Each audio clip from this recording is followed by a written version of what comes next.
Shalom Uvracha, nous sommes aujourd'hui le 14 Iyar. Shavua Tov à tout le monde, tous ceux et celles qui nous visionnent, qui nous écoutent dans nos shiurim. 14 Iyar Pesach Sheni, deuxième Pesach, c'est-à-dire un mois pile après le premier Pesach. Donc il y a une relation entre le premier et le deuxième. Nous allons aujourd'hui parler avec l'aide d'Hachem de l'honneur qu'un Ben Israël il doit faire, même pour investir énormément de fonds, de moyens, pour acheter une mitzvah dogmatique. C'est-à-dire qui n'est pas logique, qui n'est pas rationnelle, elle est dogmatique. Nous allons voir la différence qu'il y a entre les mitzvot qui sont rationnelles, qui sont logiques, et les mitzvot qui sont dogmatiques, c'est-à-dire qui sont illogiques, comme par exemple le kasher. Ne pas manger le lait et la viande ensemble, il n'y a aucune logique. Pourquoi? C'est interdit. Ne pas manger les crustacés ou le porc, il n'y a pas de logique. Elles sont dogmatiques. Nous allons voir ensemble une histoire, une anecdote vécue dans le Talmud, dans la Gemara, lorsque le deuxième temple était construit. Je cite. Bigmara Kiddushin. Je vais vous dire la Gemara, comme elle dit dans le traité Kiddushin 31a. Un mot. Nos sages s'interrogent. Ba'oumine me Rav Oula. Ils ont questionné Rav Oula. Adichan kibud avaem. Jusqu'où va l'honneur de son père et de sa mère? C'est-à-dire, l'honneur de son père et sa mère, c'est logique. Mais jusqu'où on peut aller? Amar Lahem, il leur a dit, il dit, sortez, allez demander. Qu'est-ce qu'il a fait un idolâtre Ashkelon, dans la ville de Ashkelon, donc en Eretz Israël. Vedama ben Netina Shemo. Voici son nom, Dama, fils de Netina. Pa'amahat, un jour, Bikshu Hachamim Parkmatia Beshishim Riboscha. Hachamim cherchait une marchandise, Beshishim Ribo, 600 000, hein, je ne sais pas à l'époque si c'est des shkalim ou c'est des dinarim, en argent, en or, Sahar. Quelle est la parkmatia? C'est quoi? Cherchez quoi? Une pierre précieuse. Dans le pectoral du Kohen Gadol, ils ont perdu une pierre. Ils n'avaient pas. Et les Hachamim cherchaient à savoir s'il y avait en Eretz Israël une personne qui avait cette pierre. Pourquoi? Le Kohen Gadol ne peut pas rentrer le jour de Kippour dans le Saint des Saints pour prier pour le monde entier, pour sa famille, pour ses enfants, pour sa femme, et pour le monde entier s'il n'y a pas les 12 pierres enchâssées par les prénoms des 12 Shevatim. On ne peut pas rentrer. Alors il y a une qui a été perdue. D'accord? Quelle est celle qui a été perdue? Le jaspe, Yashpé. C'est celle de Binyamin. C'est-à-dire l'avant-dernière. Non, la dernière. Yosef ou Binyamin. Binyamin, c'est la dernière. Le jaspe, Yashpé. C'est la couleur, c'est la pierre qui favorise le silence. Yashpé. Yashpé. Il y a la bouche. Yashpé. Binyamin, pourquoi il était gravé sur cette pierre? Parce qu'il savait que Yosef était vivant et que les frères l'ont vendu et il s'est tu. Il n'a jamais dit un mot. Et ça, c'est très intéressant. Non? De garder le silence. Pour ça, Yeshpé. Alors, dans le Kodesh HaKodashim, Yeshpé. Le Kohen Gadol ne pouvait rentrer dans le Saint des Saints que grâce au silence de Binyamin. Pour ça que Aaron, à Kohen, c'est lui qui rentrait dans le Saint des Saints. Bezot Yavo Aaron et la Kohen. Nous avons lu de la parashat est mort. Donc, Aaron, il rentre Bezot avec ça. C'est quoi avec ça? Avec la Emouna, avec le silence. Un vrai Ma'amin, quelqu'un qui est Ma'amin B'Hashem, que tout vient de Hachem, il garde le silence. La tranquillité, la sérénité, comme Aaron. alors il est toujours en paix avec lui-même et avec les autres à plus fort dedans, parce qu'il maintient le silence. Il ne parle pas de sheker, il ne parle pas de mensonge. C'est ça que doit travailler un Ben Israël, une Bat Israël, toujours garder le silence et préserver et sauvegarder la langue, parce qu'elle se délaye et elle brise et elle détruit des mondes. Ils ont perdu le Yashpé. Ça voudrait dire quoi? Ça voudrait dire que le peuple d'Israël parlait la Shonara. Yashpé, ils ont ouvert la bouche et ils ont dit des choses. Lorsque Akadosh Baruch Hu il envoie un siman, un signe, c'est qu'il parle avec eux. Les Hachamim ont tout de suite compris. Ils ont dit, allez, on va aller chercher où se trouve le jaspe, le Yashpé. Ils ont dit, regardez, à Ashkelon, il y a là-bas un non-juif qui est idolâtre et qui a cette pierre. Qu'est-ce qu'ils ont fait, Hachamim? Ils sont allés pour aller payer 600 000 KSF. C'est très intéressant. Pourquoi 600 000? Parce que la Shekhinah, j'ajouterai à ça, qui est très intéressant, qui n'est pas expliqué. Chez Shimribo, c'est comme les 600 000 âmes juives. Car la Shekhinah ne peut pas descendre dans le Beth Amikdash, le Kodesh HaKodashim, le jour de Kippour, pour pardonner au peuple d'Israël, s'il n'y a pas la Shekhinah. Et la Shekhinah ne peut descendre, ne peut résider dans le temple que s'il y a 600 000. Au moins 600 000 personnes. Maintenant, le jaspe, le yashpé, il a disparu. Il faut le trouver. Ils ont voulu, en tous les cas, acheter cette pierre à 600 000 pièces de shekel en argent. Pour faire descendre, ramener la Shekhinah. Parce que la Shonara, et lorsque quelqu'un il parle Sinat Hinam, la Shekhinah elle se retire d'Israël, Hazvesha. Alors donc, qu'est-ce qu'ils ont fait, Hachamim? Ils ont voyagé à Ashkelon. Et il y avait la clé qui était posée sous le tête d'oreiller de son père. Donc, Netina. Et il ne l'a pas fait souffrir. C'est-à-dire, il l'a laissé dormir. Hachamim, vous pouvez attendre. Si vous ne voulez pas, vous pouvez repartir chez vous. Amar Rabbi Yehuda, Amar Shmuel.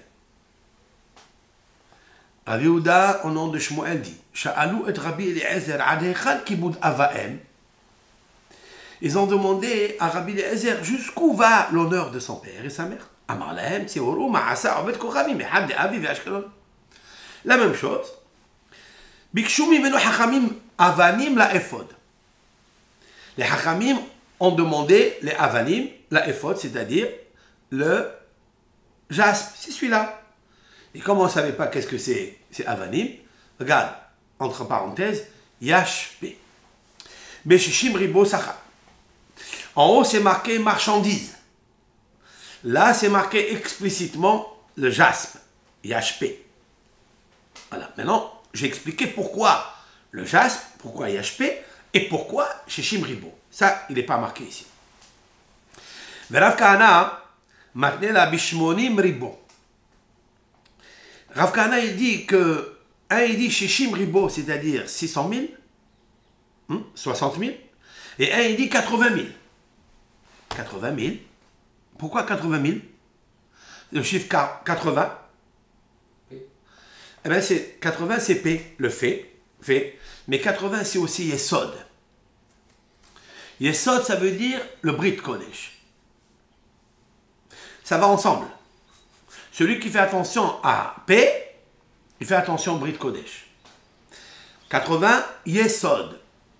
Tu as calculé, pour les auditeurs, pour les visionnaires, Yud Samer Vav Dalet, Yud 10 Samer 60, Vav 6, Dalet 4. 4, 6, 10, Samer 60, ça fait 80. 80, comme la valeur numérique Yesod, c'est le Brit Kodesh. Donc les Hachamim, ils ont compris qu'il y avait aussi de la débauche en Eretz Israël. C'est pour cela qu'ils ont perdu le Yashpé. D'accord? Alors,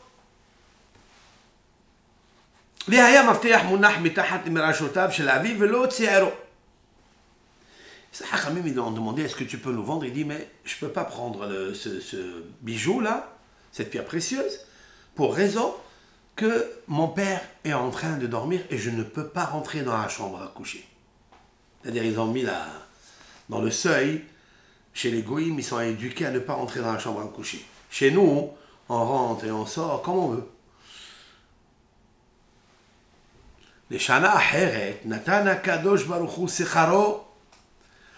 L'année d'après, l'Éternel lui a donné sa récompense.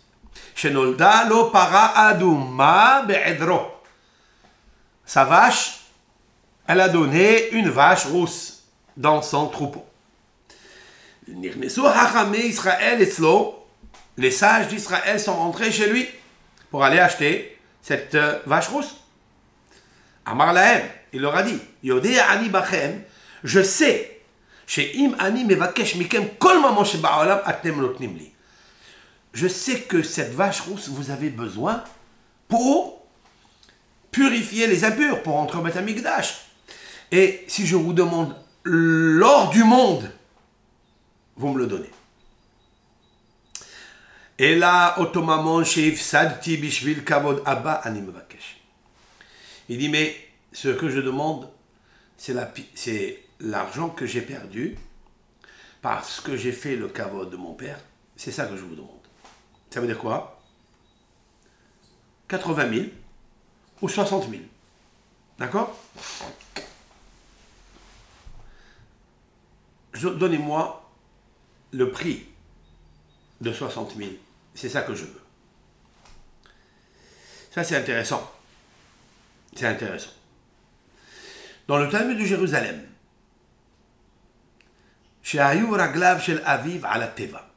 pourquoi le fils n'a pas réveillé le père? Parce que le père a dormi et il a posé ses pieds sur la boîte où était le bijou. C'est intéressant, non? Pourquoi ils ajoutent ça? Peu importe. Alors en haut, il est marqué qu'il avait les clés sous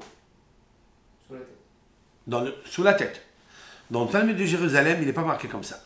Il est marqué qu'il avait les pieds sur la boîte, le coffre où étaient posés les bijoux. Très intéressant. Là aussi, il y a une allusion explosive. Laquelle?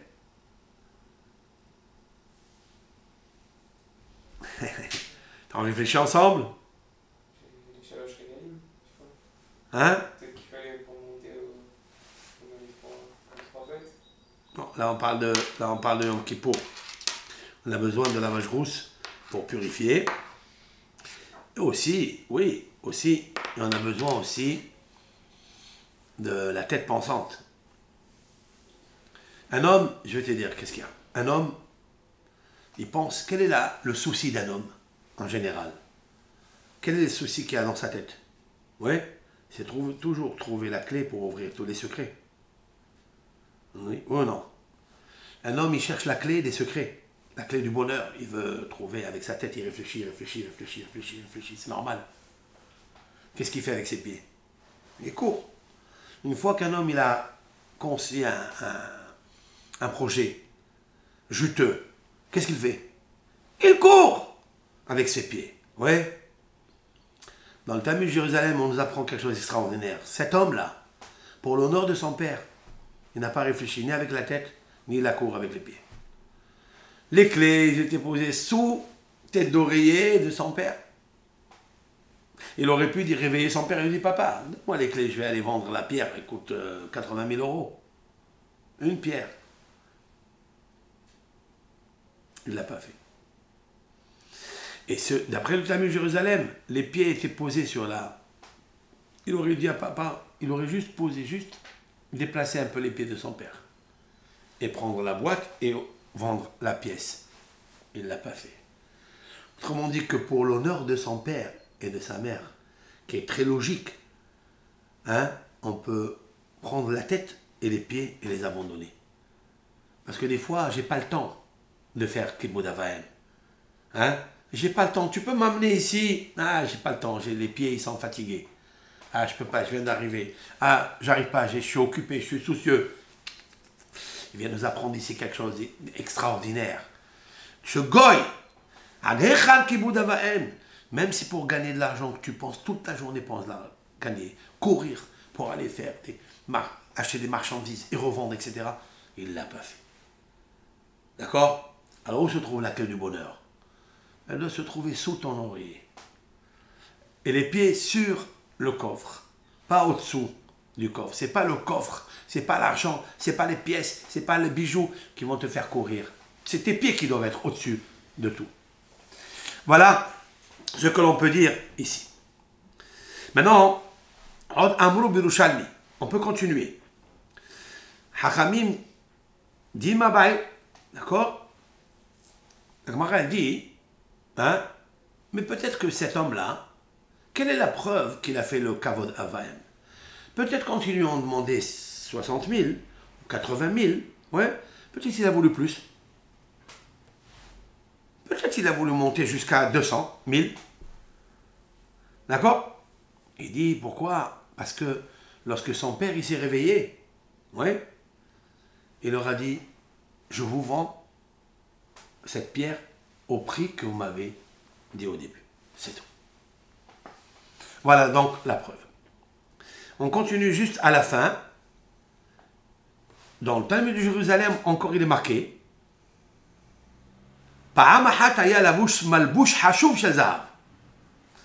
Un jour, cet homme-là, Dama ben Itina, était habillé avec un vêtement royal, en or. Et il était la tête, hein, le général de toute l'armée. Il était assis parmi les grands, les princes de Rome. Et elle est venue sa mère, entre parenthèses, regarde, le Tosafot, un des rabbins de Provence ici, qui habitait ici au XIIIe siècle, les petits-enfants de Rachi, ils disent que sa mère, elle était un petit peu amnésique. D'accord? Et donc, elle lui a donné 2 gifles avec la chaussure, avec la sandale.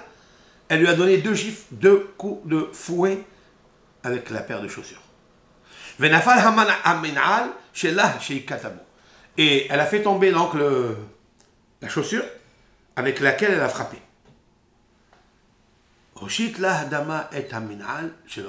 Qu'est-ce qu'il a fait? Son fils, il s'est baissé, il a pris la chaussure et il lui a donné pour ne pas qu'elle souffre. Et ne pas l'humilier. Voilà l'histoire de la Gemara. Maintenant, la question est, pourquoi Hakadosh Baruch Hu, il a récompensé cet homme avec la vache rousse? Pourquoi il lui a envoyé la vache rousse? Alors, beaucoup de réponses à cela. Une des réponses clés, et je termine le shiur, il y a une grande différence entre le Ham Israël et les nations. Les nations, ils n'ont pas reçu de Torah. Mais les nations ont des mitzvot qui sont logiques, comme par exemple Kibud Avaim, honore ton père et ta mère, ne pas voler, ne pas tuer. Tout ça, c'est des mitzvot sikhliot, c'est-à-dire logiques. Le peuple d'Israël a ces mitzvot-là, mais il a en plus des lois dogmatiques. Comme par exemple ne pas manger du porc, du chameau, des crustacés. Ce sont des lois dogmatiques. On ne comprend pas pourquoi, il n'y a pas de raison. C'est vrai? Qu'est-ce qu'il a fait cet homme-là? Cet homme-là, pour les lois rationnelles, oui, il s'est dit, moi, je vais faire très attention pour ne pas gagner de l'argent et faire souffrir mon père et le réveiller. C'est logique. L'Éternel, il a fait en sorte que chez lui à la maison, dans son troupeau, naisse une vache rousse. Pour le peuple d'Israël, elle est une loi dogmatique. On ne comprend pas cette vache rousse-là.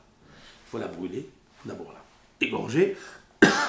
L'égorger, la brûler, prendre les cendres les mélanger avec de l'eau lustrale et asperger sur les impurs et les rendre purs le premier jour, le troisième jour, le sixième jour. On ne comprend pas ce qui se passe. Et les peuples d'Israël, ils sont venus acheter cette vache rousse et ils ont donné l'argent, et même s'ils leur demandaient toute l'or du monde, ils l'auraient donné pour ça, pour montrer au peuple, au monde, et pour ne pas qu'il y ait une accusation sur le peuple d'Israël, de montrer qu'ils sont grands et ils sont prêts à faire la Emouna même quand on ne comprend pas. Et c'est ça la Emouna. C'est ça Bezot Yavo Aaron la Kodesh. Avec cela, c'est quoi Bezot? C'est la Emouna. Avec la Emouna, on sortira de la galoute. Avec la Torah qui est la Emouna qui s'appelle Bezot, on entrera en Eretz Israël qu'avec la Emouna. Bezot Ashit El Libi Alken Ohil. Qui a dit ces paroles-là? Ces paroles ont été dites par Jérémie, Yermia Navi, lorsqu'il a vu devant lui le temple se détruire, le deuxième se détruire, et des millions de juifs en exil, spoliés, volés, violés, avec des atrocités devant lui, Shfichut Damim, des fleuves de sang qui se versaient en Eretz Israël. Et Yirmiya, il a dit un pasouk, Bezot Ashit El Libi, cela je mettrai dans mon cœur, Alken Ohil, c'est pourquoi j'ai confiance, c'est pourquoi j'ai l'espoir. Qu'est-ce que ça veut dire ce verset? Yirmiya Navi, il a vu que c'est impossible que vienne Mashiach et jamais il viendra. Qu'à la fin des temps, ça sera très difficile parce qu'il a vu le premier temple se détruire, le deuxième temple se détruire, les morts, des milliers de morts. La Shoah de 43 à 45, c'est le petit doigt devant la génération et l'époque de la destruction du deuxième temple. C'est le petit doigt. Et il a dit, c'est pas possible. Jamais il y aura de l'espoir. Jamais la Emouna, elle va nous gagner. Jamais, jamais, jamais. Comme ça, c'est possible. Mais, Zot Ashit El Libi. Cela, Zot, c'est quoi Zot? La Emouna. Il faut des milliers de fois reprendre la Emouna, même si tu vois dans ta prière, tu as des bilboulim, tu as des difficultés, tu as des troubles, des difficultés dans ta maison, dans ta famille, dans ta communauté, dans toi-même, dans le couple. Même si tu vois tout ça, mets la Emouna dans ton cœur. Alken Ohil. C'est pourquoi j'aurai espoir. C'est ça dans la paracha de Emor. Bezot Yavo Aaron et la Kodesh. Avec ça, Aaron il rentre au Kodesh. Avec la Emouna. Pourquoi avec la Emouna? Quels sont les versets qui précèdent? Aharemot Shene Bene Aaron. Bekorvatam Lifnei Hashem Vayamotu. Qu'est-ce qui est marqué? Les deux enfants les plus grands tzadikim de la terre, plus grands que Moshe et Aaron. Comme il est marqué dans la paracha. Mikrovai Akadesh. Moshe Rabbeinu, il a dit que la maison elle devait se sanctifier grâce à moi ou grâce à toi. Mais en fait, ni toi ni moi. Dieu n'a voulu prendre en sacrifice que tes enfants. Vous voyez? Ok, ça c'est bien de consoler, mais ça peut être que des paroles. Il faut le vivre, ça.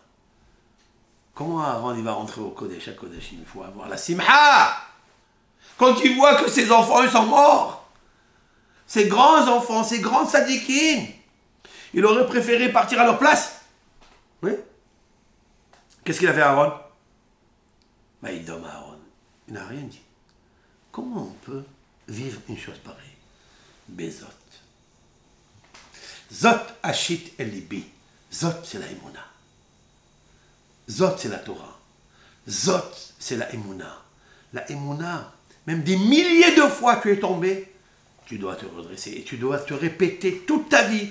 Bezot, Yavo Aaron et la Kodesh. Pour entrer au Beth Amikdash, le troisième, il nous a dit Jérémie, Yirmiya, Zot Ashit El Libi, Alken Ohil. C'est pourquoi j'ai l'espoir, il viendra Mashiach. Anima Amin Be'emuna Shlema, Beviat Mashiach. Ve'afal pi she'itmahmea. Et même si il est mitmahmea, ça veut dire même s'il tarde, boyavo, il viendra un jour. Bezot Hachit El Libi. Toujours gardant l'espoir de la Emouna. Et le peuple d'Israël, il est payé à payer tout l'or du monde pour acheter une vase rouge qui n'est ni illogique, ni rationnelle, qui est dogmatique. Ça veut dire qu'on ne comprend rien. C'est quoi la paradouma? Paradouma, c'est le din, où le peuple d'Israël, il voit qu'il y a trop de dinim. Ce cours-là, je le dédicace entièrement pour les neshamot, les 10 âmes pures qui ont été envahies ou strangulées par l'éboulement, par la boue en Eretz Israël. Que leur mémoire soit toujours un souvenir pour nous et que leur âme soit élevée dans les hauteurs des tzadkaniot, avec les tzadkaniot, qu'Hachem Barach, il nous donne la force de continuer cette émouna. Kol Tov Lachem.